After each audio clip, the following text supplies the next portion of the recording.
La ilustración perfecta de una vida cristiana próspera es aquella que produce frutos espirituales de amor. Y el verdadero amor manifiesta evidencias de ese sentimiento en la conducta de la persona hacia los demás.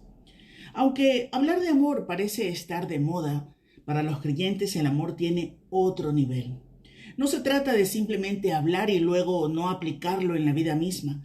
Tampoco se trata de exponerlo en un sentido frío, simplemente académico, como lo hacen grandes exponentes muy doctos en sus retóricas que en sus idealismos filosóficos gustan dar un carácter romántico a cualquier cosa.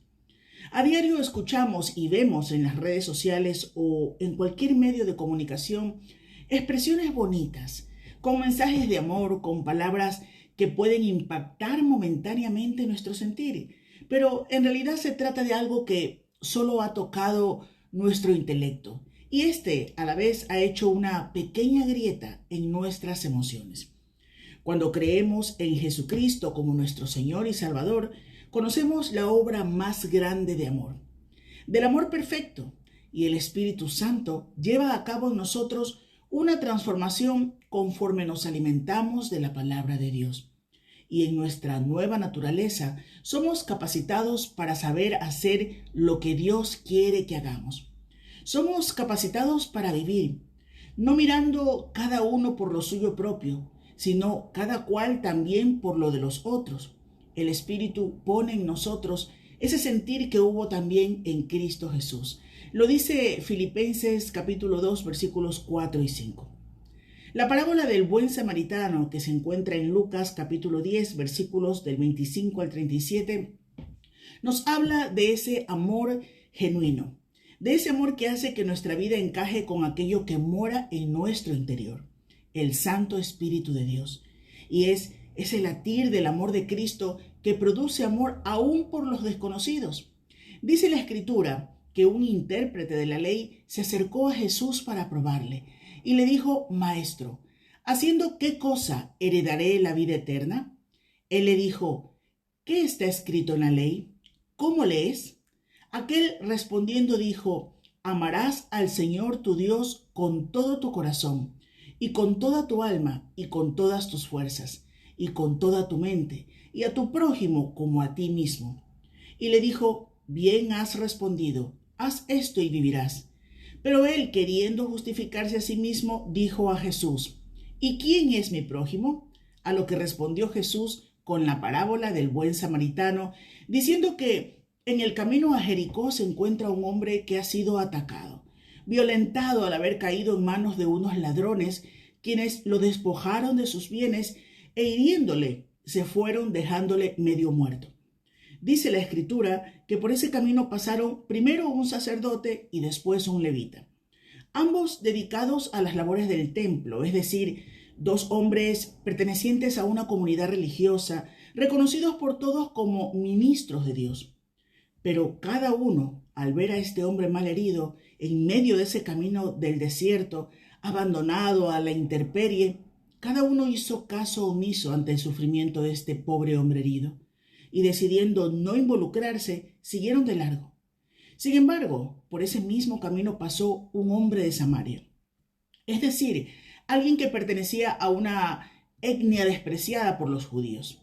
La animosidad y la hostilidad se desataba siempre que veían a una persona en Samaria, una persona de Samaria.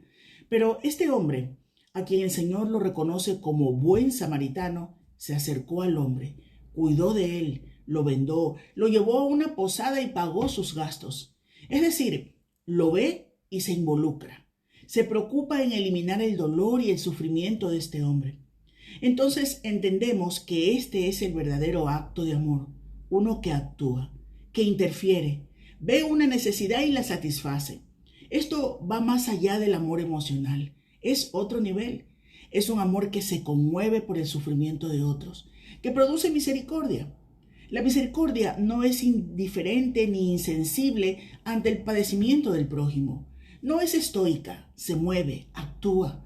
La misericordia se compadece, mitiga el dolor, derrama aceite en las heridas, alivia el sufrimiento, suple y continúa al buscar una mejor condición para el prójimo, lo aloja en un lugar, lo protege. Es también un amor sacrificial porque entrega su tiempo, lo que tiene, adopta una carga. Y sabe una cosa, el prójimo es cualquier persona que usted se encuentre en su camino, al igual que el samaritano. Usted no puede escoger quién es su prójimo.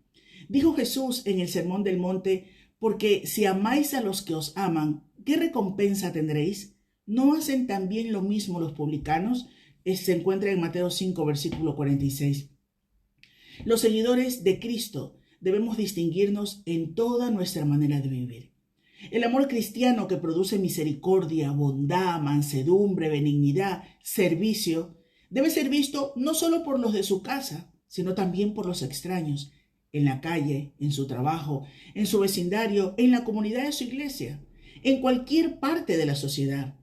El amor desinteresado que lo da todo sin esperar nada a cambio debe alumbrar a todos a su alrededor indiscriminadamente, como ya lo declaró Jesús. Así alumbre vuestra luz delante de los hombres, para que vean vuestras buenas obras y glorifiquen a vuestro Padre que está en los cielos. Se encuentra en Mateo 5, versículo 16. A continuación, hemos preparado un importante estudio sobre la parábola del buen samaritano. Permanezca con nosotros y al final recuerde compartir este programa. Lo que creemos y lo que vivimos es la misma cosa. ¿Qué es lo más importante de nuestra experiencia? ¿Qué es lo que marca la diferencia en cuanto a nuestro destino eterno? ¿Lo que somos o lo que hacemos? Porque la creencia sí es necesaria para la vida. Y en muchas ocasiones esta creencia termina siendo, tristemente, un estorbo también en nuestra vida. Un estorbo que nos entorpece a la hora de encontrarnos con Dios y de alcanzar una esperanza eterna. Creencias adquiridas por nacimiento, el entorno, por la educación, adquiridas por las relaciones sociales o modas de los tiempos, lo que piensa la mayoría, adquiridas incluso por el análisis personal, pero que pueden estar muy apartadas de lo que el Señor anuncia en su palabra.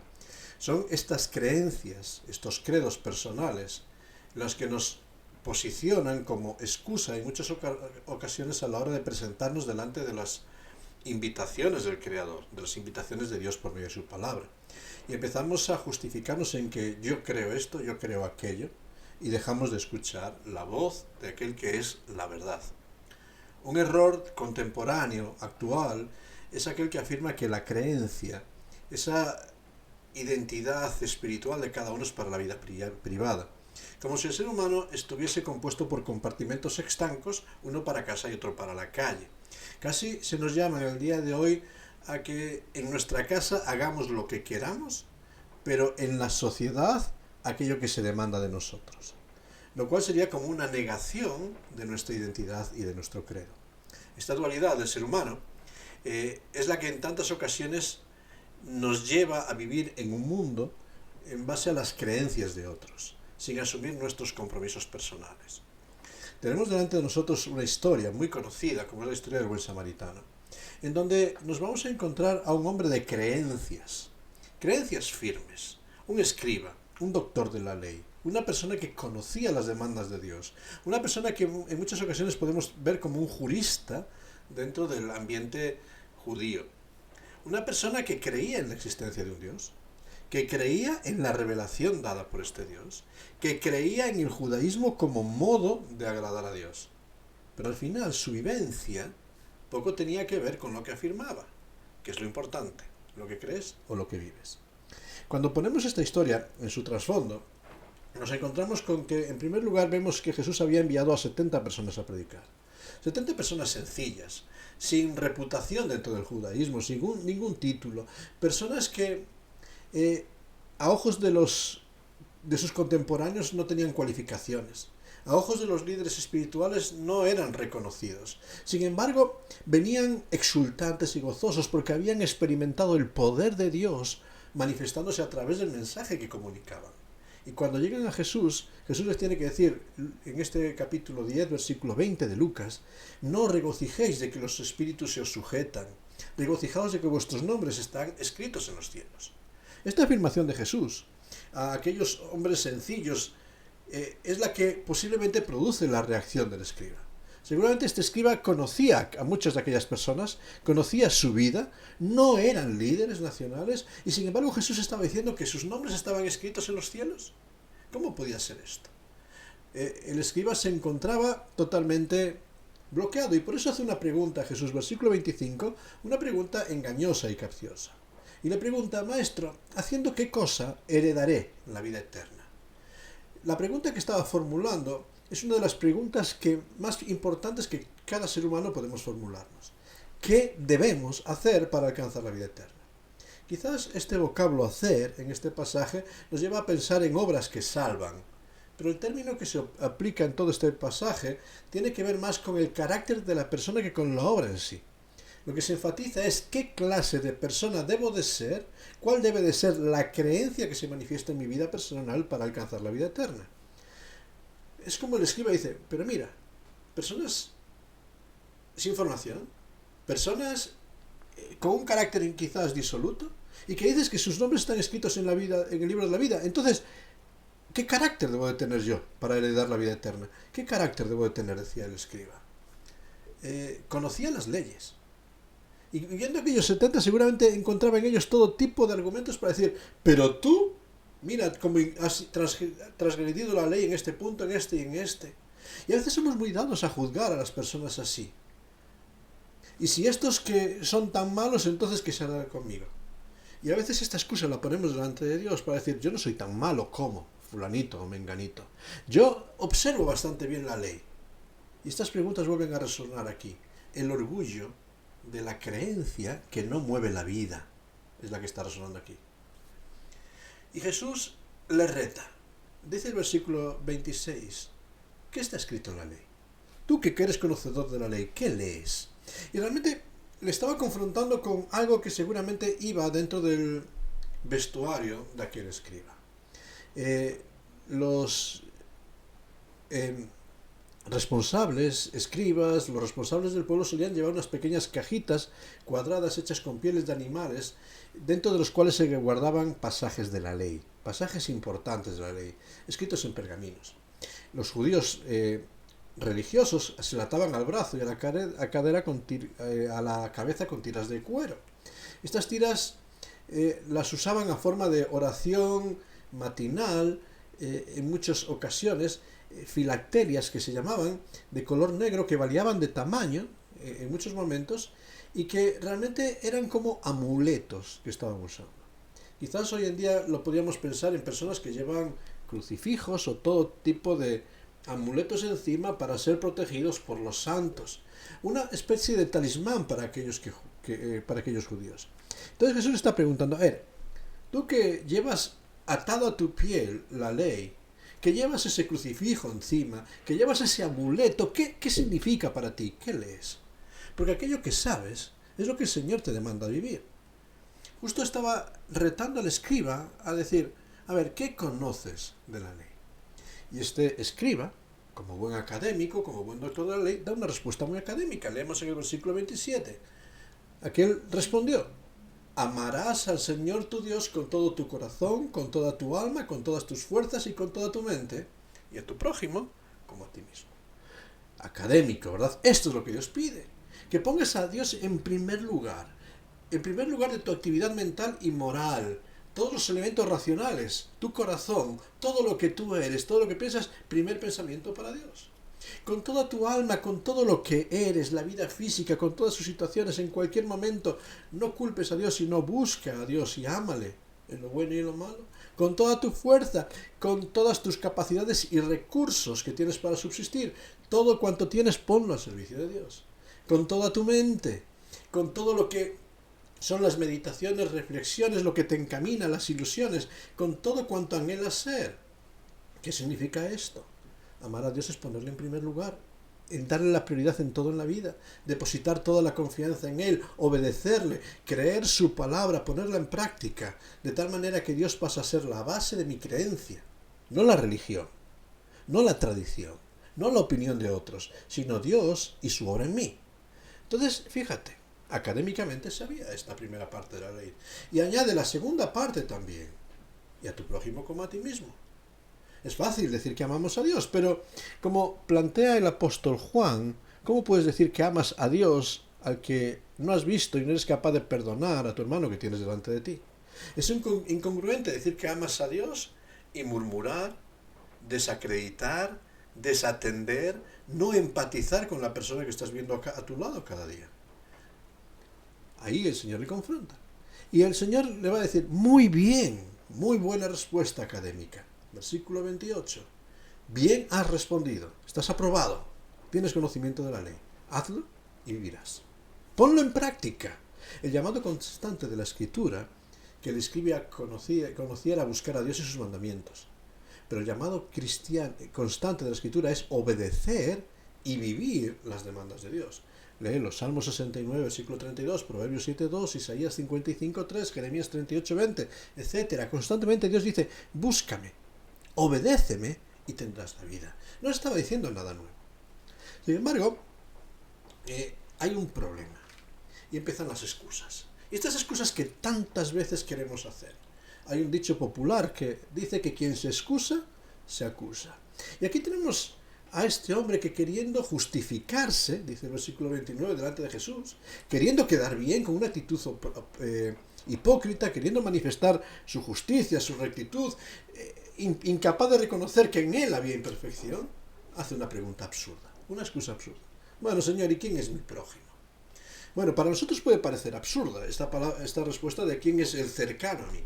Para un judío piadoso, el prójimo sería otro judío, un hombre judío, su amigo, los conocedores de la ley, y había incluso dentro de aquel judaísmo quien llegaba a considerar que era ilegal ayudar a una mujer gentil en el momento del parto.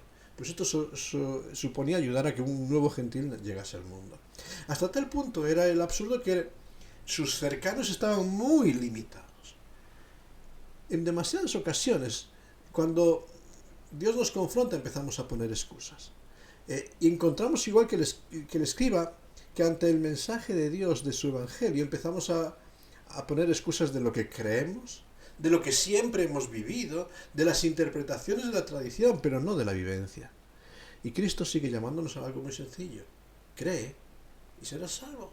Pon en práctica lo que crees, sin más dobleces. Haz que tu mundo interior, tu fe en Cristo, tome las riendas de tu vida. Y entonces vivirás. Sin embargo, empezamos a poner excusas. Es que no tengo tiempo, es que tengo demasiados compromisos, es que tengo primero que hacer ciertas cosas. Para dar respuesta a esta inquietud y a esta situación, ¿quién es mi prójimo?, es que Jesús va a presentar una parábola de las más conocidas, la que conocemos como la parábola del buen samaritano. El camino de Jerusalén a Jericó era un camino muy conocido para todos en aquel tiempo. Era conocido como el camino rojo de la sangre, debido a que constantemente se producían asaltos, violencia. La escena que estaba presentando Jesús en esta historia, en esta parábola, no era algo desconocido. Un camino de unos 27 kilómetros que superaba un desnivel de unos 1200 metros. Estrecho, sinuoso entre rocas, un lugar ideal para emboscadas. De hecho, hasta el siglo XIX, había que pagar a jeques de la zona para tener cierta seguridad y transitar este camino. En el siglo XX, en la década de los años 30, se advertía a los viajeros que no cruzaran este camino de noche. Es decir, que realmente históricamente es un camino peligroso de transitar. Y es ese camino peligroso, en la época de Jesús mucho más, que está confrontando con la historia. Y empieza a ponernos varios personajes. En primer lugar nos presenta un viajero. Nada se nos dice acerca de este viajero. Nada se nos dice más que era un hombre que descendía de Jerusalén a Jericó. No sabemos acerca de su nacionalidad, de sus propósitos. La omisión parece apuntar a que sería un judío. Desde luego era imprudente, emprendiendo este camino solo. Era un camino peligroso, el camino de la sangre, acabamos de decir. Y hacerlo solo, sin la protección de una caravana, era imprudente. Así sufrió las consecuencias de los asaltantes y merodeadores que le dejaron tirado para robarle. Cuando la escena se reproduce, entonces medio muerto, aquel hombre tirado en el camino, que no sabemos nada de él, varios personajes van a cruzarse con él. El primero es un sacerdote. ¿Qué eso nos dice de este sacerdote? Nos dice que pasó por aquel camino y viéndole, descendió por aquel camino y viéndole pasó de largo. En primer lugar nos dice que posiblemente estaba regresando de alguna celebración en el templo, estaba descendiendo, haciendo la misma ruta, venía detrás de aquel asaltado. Iba hacia su reposo, no hacia su ministerio. No tenía aprisa por llegar al templo para servir a Dios. Venía de haber servido, acababa su tarea e iba hacia Jericó, que era una ciudad de esplendor en los tiempos de Jesús, en los tiempos romanos, residencia de muchos sacerdotes y levitas, pero sobre todo residencia de descanso, la ciudad de las palmeras. Aquel hombre antepuso sus intereses personales y su reposo a la misericordia. No era extraño. No era extraño en aquellos días que veían a los que no fueran parte de su gremio sacerdotal como gente común y vulgar. Pero este hombre vio a una persona medio muerta y siguió su camino, sacerdote. No tenía prisa, iba hacia su descanso. En segundo lugar, se nos presenta un levita. Los levitas eran servidores en el templo. Tenían a su cargo diferentes tareas, desde asistir a los sacerdotes, guardar las puertas, dirigir la música, redactar escritos. Todo lo que tenía que ver con el servicio en el templo era su labor y ministerio. De este levita poco se nos dice. Generalmente vivían en sus ciudades y solamente subían a Jerusalén para cumplir sus tareas y celebraciones especiales en los turnos establecidos. Posiblemente se acercó. Bueno, el texto nos dice que se acercó, pero seguramente pensó que era una estrategia de los salteadores que a veces utilizaban de dejar a alguien en el camino para atacarle. Este escriba siguió de largo. Si el sacerdote valoró sus circunstancias antes que la misericordia, el levita valoró su seguridad. No vaya a ser que a mí me asalten también antes que la misericordia. Y el tercer personaje es un samaritano. Posiblemente aquí ya cuando están escuchando la historia, todos los contemporáneos de Jesús al mencionar un samaritano esperarían que el samaritano fuese el más despiadado en su trato con el herido. Algunos estarían pensando, bueno, le remataría y si quedaba algo lo despojaría lo que quedaba. Samaritano era un título despectivo que los judíos daban a los herejes, a todos que no cumplían con la ley ceremonial. Era muy conocida la diferencia entre samaritanos y judíos en aquel tiempo, de tal forma que un judío se negaba a cruzar por la tierra de los samaritanos. Sin embargo, cuando leemos la historia de este hombre, despreciado, desacreditado por los líderes religiosos de su tiempo, se nos dice que tenía buen crédito. El mesonero estaba dispuesto a fiarse de él. Seguramente había hecho el camino en otros momentos y el mesonero confió en que le pagaría. Tenía buen corazón. Era el único que estaba dispuesto a ayudar. No tendría buena fama por su nombre, por su origen, pero sí tenía un buen corazón. Quizás no había estado en el templo, en la fiesta, pero su vivencia manifestaba que realmente tenía una gran creencia. Tras contar esta historia, un hombre herido, un hombre lastrado en el camino, medio muerto, 3 personas, 2 religiosos y una persona de mundo, 2 reacciones distintas. 2 pasaron de largo, el peor, en teoría, fue el que atendió. La pregunta de Jesús se la devuelve al escriba. El escriba se había preguntado, ¿quién es mi prójimo? Jesús le dice, ¿quién fue el prójimo del herido? Esta era la pregunta inicial, ¿verdad? Y era Jesús, se la devuelve. Y el escriba tiene que responder con cierta inteligencia, el que usó misericordia con él. Aquel que tuvo un carácter que le movió a compadecerse, a ayudar y a cubrir las necesidades del herido. Y ante esta respuesta Jesús hace una afirmación tajante. Ve y haz tú lo mismo. Ve y haz tú lo mismo. No quiero saber cómo se sintió el escriba en este momento. Ve y haz lo que hizo un samaritano.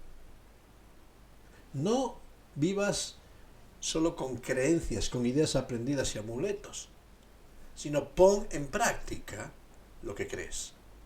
¿Qué se le estaba demandando al escriba? Básicamente 3 cosas. En primer lugar, se le estaba demandando que revisara el corazón y sus convicciones, que revisara realmente cuáles eran las motivaciones en su vida que le estaba moviendo, que revisara su conducta y vivencia. No solo lo que creía, sino cómo lo estaba plasmando en su día a día. Sí puedes tener un conocimiento muy correcto de la Escritura, pero si no lo pones en práctica en tu vida, de nada sirve, ¿verdad? La fe sin obras, la fe que no se manifiesta, la creencia que eso no se manifiesta en la conducta, está muerta. Pero incluso en tercer lugar le dice, restaura. Restaura tu relación, no con la religión, sino con Dios. Con el Dios que cambia. Busca a Dios y tenga una relación con el Dios que se acerca a cada una de nuestras necesidades. Ve y haz tú lo mismo. Pero quizás esta parábola nos deja un reto también para cada uno de nosotros. ¿Quién puede ayudar al escriba a cambiar? ¿Quién puede ayudar al escriba a transformarse de una persona hipócrita, intelectual, pero sin vivencia, a ser una persona real, sincera y transparente? ¿Quién puede transformarme a mí, que tengo tantas creencias, tantas excusas muchas veces, tantas justificaciones para todo, de un creyente teórico en un cristiano conforme a Cristo? Desde luego, quien puede transformar al escriba y a mí no son las creencias tradicionales, no son las religiones. Ninguna religión salva, ninguna religión cambia, ninguna religión forma en nosotros el carácter para heredar la vida eterna. No, no son religiones. Tampoco son las obras que podamos hacer, ningún mérito, porque a veces nos empeñamos en ser mejores que... No, no son las obras que podemos hacer. Lo único que podemos hacer es aceptar la ayuda de aquel que fue despreciado y desechado entre los hombres, como aquel samaritano, despreciado y desechado, de aquel que es despreciado, burlado también en nuestra sociedad, de aquel que fue menospreciado y que es menospreciado por tantos en nuestros días y que no le estimamos, de aquel que llevó nuestras enfermedades. Fíjate, igual que el samaritano llevó al enfermo, aquel que también lleva nuestras enfermedades, de aquel que sufrió nuestros dolores, de aquel que pagó el precio de nuestra salvación, de aquel que fue herido por nuestras rebeliones, molido por nuestros pecados, aquel el castigo de nuestra paz fue sobre él, y por su llaga fuimos nosotros curados. Fíjate, dice Isaías 53, todas estas palabras. Jesucristo es el único que puede cambiar nuestra historia. Jesucristo es nuestro buen samaritano, despreciado por los sabios y grandes de cada generación, vilipendiado por los religiosos y las tradiciones del negocio, aquel que no es valorado por las sociedades humanas, aquel que está siendo burlado y reído, pero es el que se acerca a ti en tu necesidad, en tu dolor, se pone a tu lado y está dispuesto a socorrerte. Y no importa el camino que hayas tomado en tu vida, Jesucristo vuelve a acercarse a ti, no pasa de largo. A pesar de todo el desprecio, Él ha sufrido todas las penurias de esta humanidad, para ser el bálsamo que mitigue nuestras heridas, para ser el que cura, el que restaura las vidas rotas por el pecado, para ser el que trae paz a un mundo lleno de ladrones y salteadores. Jesucristo es nuestro buen samaritano, que no pasa de largo, sino que trae alivio a nuestro corazón. Él ya ha cargado todo el peso de nuestro pecado. Nos dice la Escritura que igual que aquel hombre que emprendió el camino, imprudente, él solo, tantas veces nosotros nos descarriamos como ovejas, apartándonos por nuestro camino, creyendo que somos, como dicen muchos por ahí, los dueños de nuestro destino, los guardianes de nuestra alma, que a nosotros no nos va a pasar nada, que nosotros controlamos. Nosotros cada cual nos apartamos por nuestro camino. Sin embargo, Jehová cargó en él el pecado y el extravío de todos nosotros. Él ha cargado con todo ese peso, para que nosotros, que somos injustos, podamos ser hechos justicia de Dios en Él. Por eso, en este día y ante esta historia, yo quiero invitarte a hacerte algunas preguntas. En primer lugar, no sé cómo te sientes en este día, pero ¿estás cargado? ¿Te sientes como aquel hombre medio muerto, sin esperanza, sin futuro, sin ilusión? Yo te invito a pensar en la mano tendida de Cristo que trae perdón y sanidad para las heridas del pecado en tu vida. ¿Has aceptado ya su mano tendida? ¿Has aceptado su oferta de gracia? Hoy de nuevo Jesús, el Cristo, se para junto a ti. Es verdad que esta sociedad dice que Él no tiene poder y que Él no cambia nada, pero Él vuelve a pararse delante de ti. No pasa de largo de tu dolor. No ignora tu pecado. No mira para otro lado, sino que tal y como estás te busca y quiere restaurarte. Quizás la iglesia te ha decepcionado. Quizás los hombres de la iglesia te hemos decepcionado. Quizás como pueblo de Dios hemos hecho muchas barbaridades en la historia. Quizás muchas cosas hayan pasado en tu vida que te han llenado de incredulidad y de ateísmo y escepticismo. Quizás las personas te han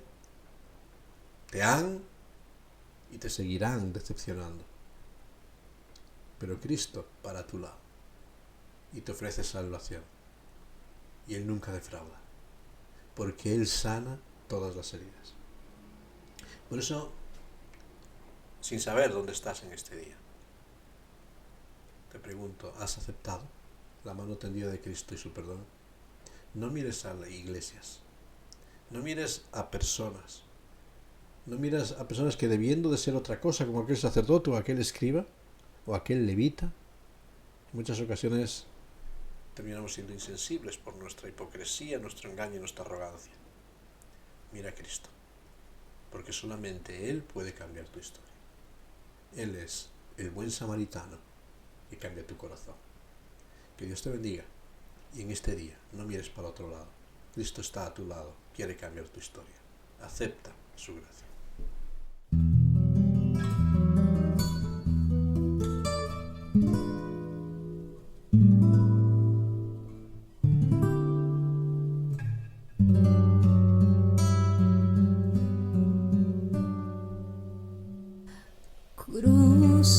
Crucificado por mí fue Jesús, de tal manera me amó, sin murmurar fue llevado a la cruz, de tal manera me amó, de tal manera me amó, de tal manera me amó.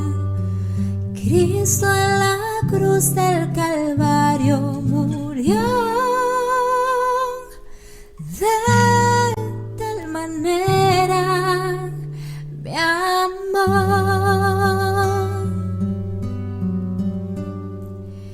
El inocente Cordero de Dios, de tal manera me amó, y por salvarme sufrió muerte atroz, de tal manera me amó, de tal manera me amó, de tal manera me amó.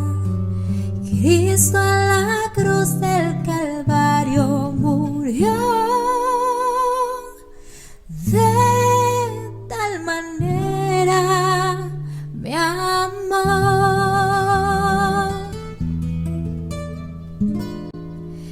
de tal manera me amó.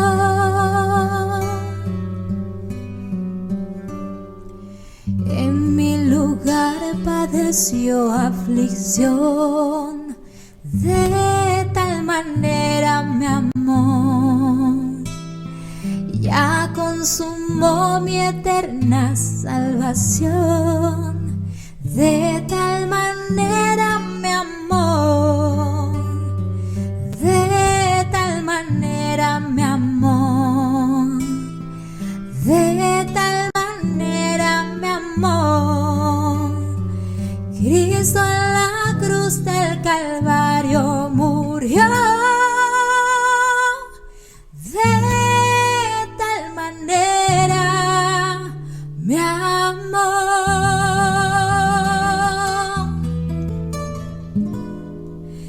de tal manera me amó.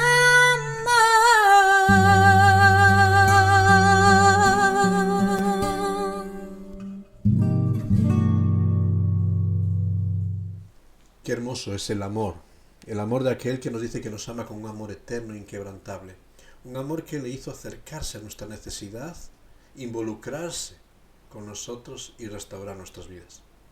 Yo tengo que dar muchas gracias a Dios porque Él cuida, ha cuidado, cuida y cuidará de mí. Esa es su promesa.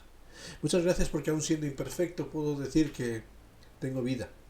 Y no por lo que yo soy, sino por lo que Cristo es. Pero esa misma afirmación puedes tenerla tú. Y no ver hacia el futuro con temor y con esperanza. No hacerlo en base a tus obras, porque siempre serán imperfectas, sino en base a aquel que se acerca para vendar tus heridas. Cristo ha pagado la deuda de tu salud. Cristo ha pagado todo el precio para tu restauración, muriendo en la cruz del Calvario. No hay nada más que hacer, consumado está.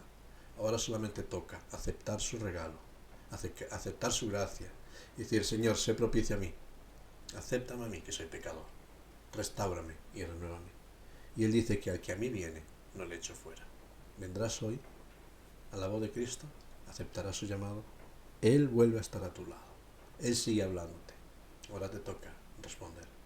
Vamos a pedir a Dios que Él nos ayude a tomar esas decisiones que realmente son las que van a cambiar nuestra historia.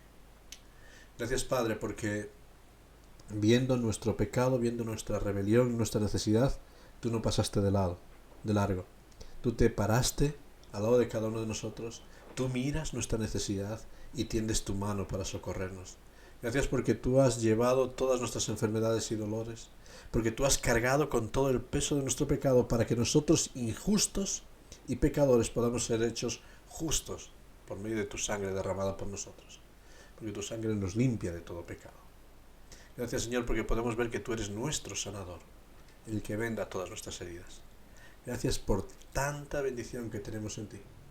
Y, Señor, no permitas que no aceptemos tu regalo y tu gracia, porque fuera de ti hay indiferencia, hay abandono, hay soledad, hay salteadores y ladrones, Señor.